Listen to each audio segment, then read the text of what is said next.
order la ted kendial chiga kap ko mejo okay ted dial chiga kap ko mere which kamala kal god kien kendial chiga kap ko me chaga jako be kap ko mejo Johnson lwin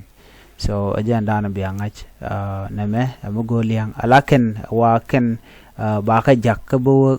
ka pangak do badana chala ngai kona gwano o wacha ja ka already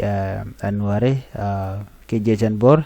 no antama men cha ko la ken ne dial re which ted mo keliu ka panyi kan keliu ted dial ken dial shet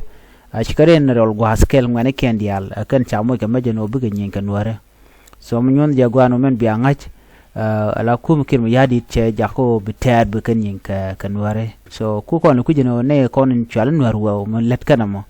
lat ka ngwana wandien no gikene no bawe na me tribal talented tribal je lat mo nyam du nan tama yene ko lan werwo kene ti guru no be ko na ko kan dele amu yo match by the way tara ma kan mo ka ma jenen yene mo gwa mo so bi anga jeno chitat chi kap ka me so nothing new right now na me bi aja ngache no mo tuok kan dele kap ka me Johnson ulun so jenen yene mo titene kaman ti dene ne o kene ke SSPDM ne no but cha ka mo ka me ka cha mo ke uniform no ba